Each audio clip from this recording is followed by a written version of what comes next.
and welcome back to yet another episode here on the Wabi Sabi channel. Coach Jamie, how are you today? I'm good. How are you? Very, very good, and we're looking forward to talking about something, anything. I think it's been a while since we created some new Yeah, I wanted content to here. say Happy New Year to everyone. It's the Happy- last yeah.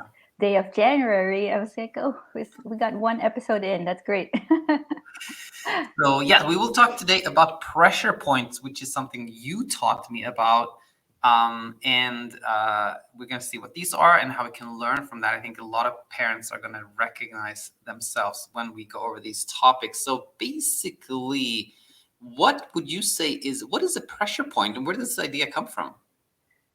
Yeah, I know. So, in clinic, I get a lot of questions regarding, challenges that parents meet as they are, you know, taking care of their kids. And so often we ask when there's a challenging situation, like you ask if this is normal or is this expected, right? And so um, I think going through, and as a parent, you have sort of like a roadmap of how your child should develop down the line. And so I think I would describe pressure points as those time where it becomes a bit even more challenging. So, for example, this is one example of many pressure points throughout a child's life. Would be like, let's say your child has been eating, you introduce solid food, right? And the parent says, oh, he eats everything I prepare for him. But when they turn 18 months, that a fun phase of toddlerhood where they become exert more autonomy, uh, want to exert more independence, then it becomes more challenging at the dinner table where they're starting to say no, or being a little bit more cautious around when you introduce new food.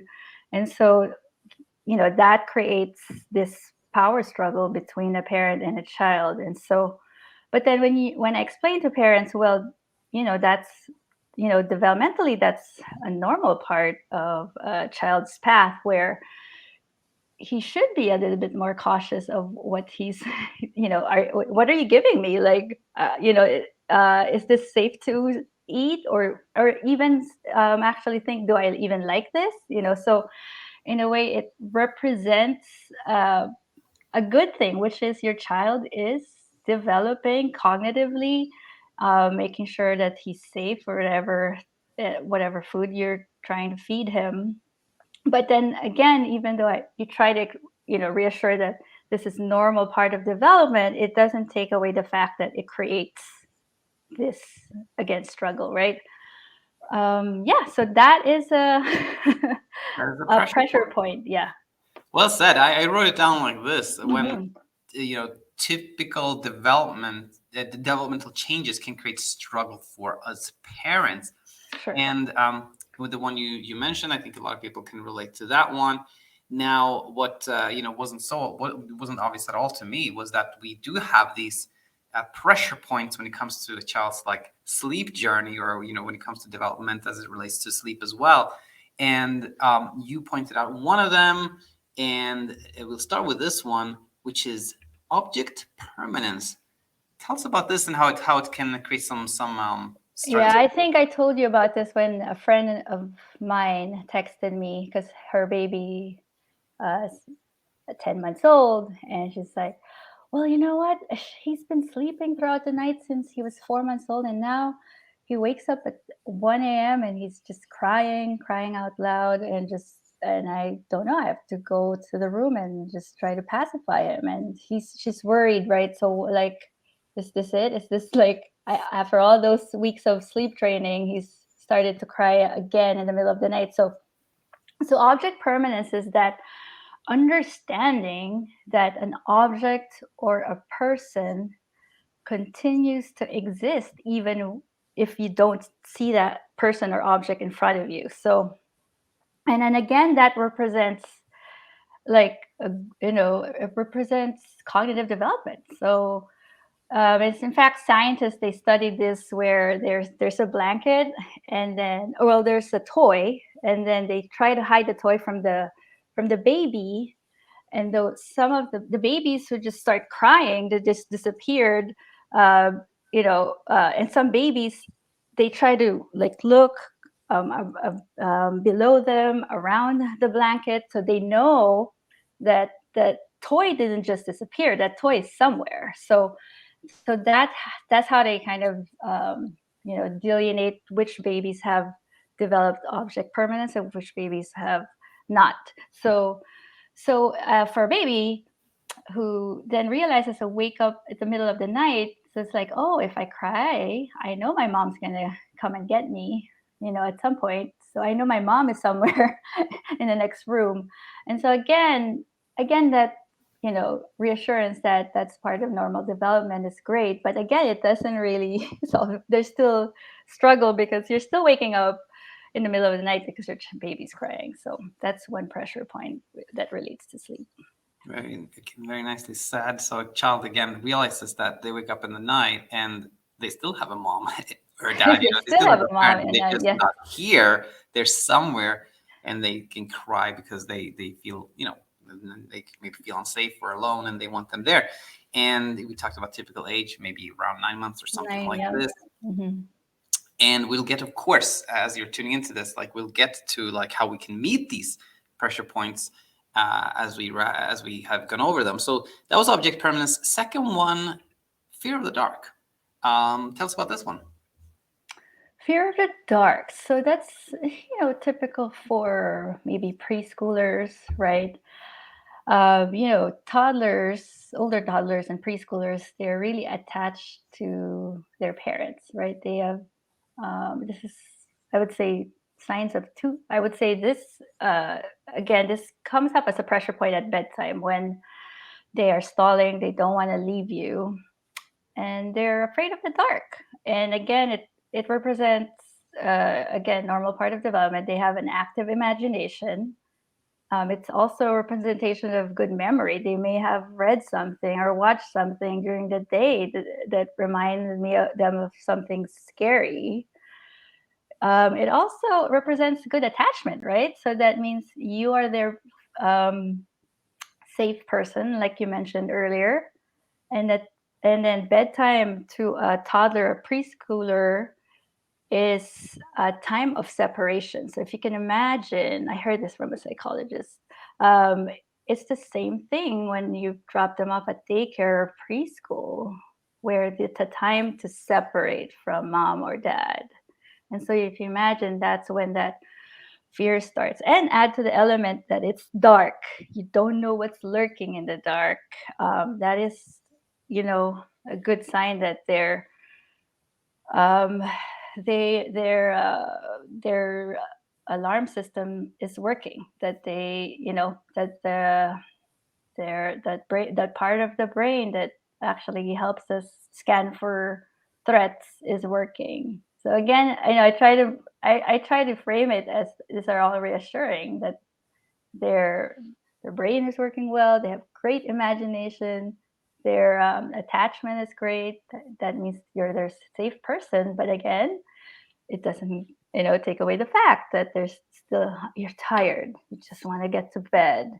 You want to watch that Netflix show, or you want to spend some time with your husband or your partner. So I think I think it's really difficult to. I mean, it helps that you frame it that it's normal part of development, but again, we understand that it's still difficult.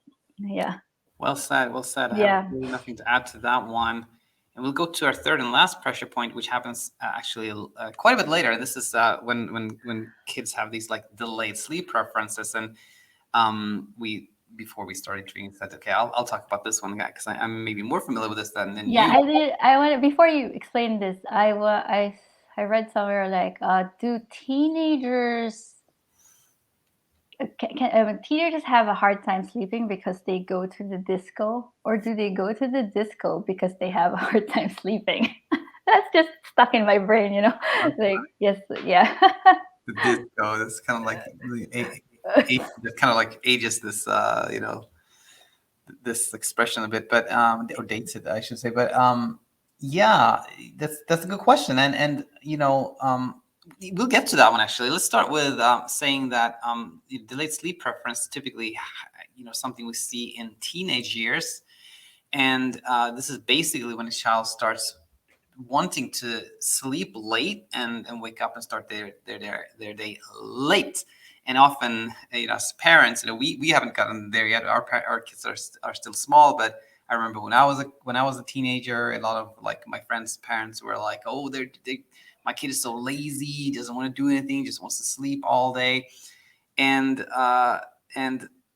in reality, this is also like it's a common part of the a child's development, that in teenage years is kind of like also exerting some autonomy, having new interests, Hmm.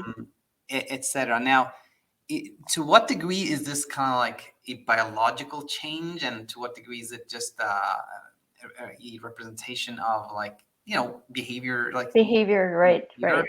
Yeah. Um, I would say I'm not 100% sure, but I believe more nowadays that it's the latter that has more to do with behavior. There's a lot written and said about how melatonin secretion is delayed Yeah, in teenage. exactly.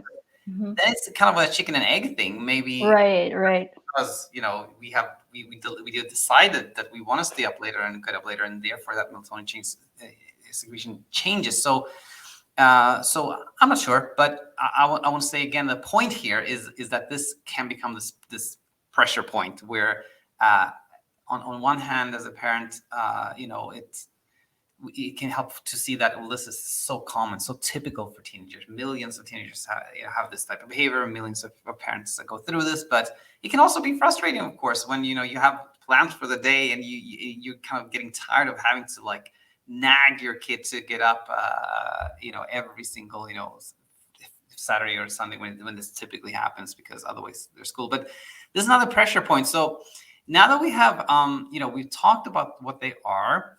Uh, we can just maybe look at this one very briefly, because we already talked about this. So I'll just say, what do these pressure points have in common?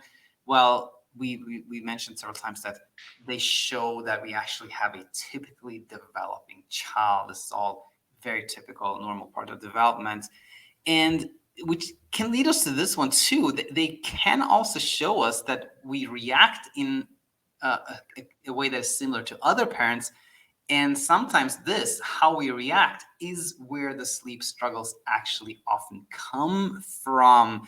What do you think when you hear that? Yeah, absolutely. I mean, I think again, it's like I think when we try our best to find what often when we are presented with these pressure points, we are, as parents, we are either worried about our child.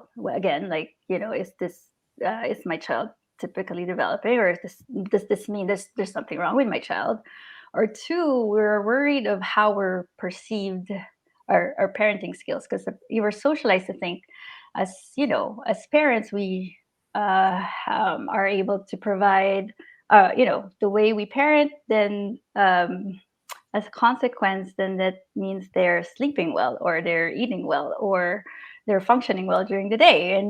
And so as these things are happening, we might not be aware of it, but we're always trying, these kind of thoughts are affecting the way we feel. And so when we are then scared or anxious, then we may not react as you mentioned, in a way that helps to diffuse the situation rather than make it worse, right? In other words, yes, to just kind of like summarize that or say it in a different way, it would be something like, "Oh, my child isn't sleeping through the night, or I have to stay with my child for a long time. This means I'm doing something wrong. This means I'm not a good parent," Right. and makes us likely to, next time they're up at night, we're like, "Oh my gosh, something is wrong," and we kind of like become angry, frustrated, which then creates kind of even more struggle, because then it's even less likely that our child would Yeah. sleep, right? And we have this cycle, right? Right. This loop. And And so, yeah, did you have something no, you want no, yeah, yeah. I know. Like I think, yeah. And so, which kind of brings up what should we do with these exactly pressure right? How points? do we Yeah, meet these pressure points? yeah. How do we meet this? We kind of all boils down to. So, yeah, what would you say to that? So I think as a parent, ask yourself, do I have a good idea of what you know, like just a roadmap, developmental. I think as pediatricians, so anyone who's worked with kids, we are taught some kind of developmental framework. That's how we get to be able to reassure a parent or not, right? But so that helps if you are so inclined to learn about like what's typical or not. And that also what that does is kind of what I call the expectation gap, right? So if let's say, well, I don't expect my child at 2.5 years old to be able to soothe himself at night when he's clearly scared, right? And so if you're kind of um, you know narrowing that gap of what a child can do and what your expectations are, then you're able to kind of respond better in a more compassionate way. And so that's so just learning about what's developmentally appropriate for your kid is helpful. That's one. And then secondly, I would say every pressure point that we encounter as parents is an opportunity for us to learn about ourselves. So and so it's yes. Oh wow, I didn't even know you put this in, and yet here we are. What a nice surprise.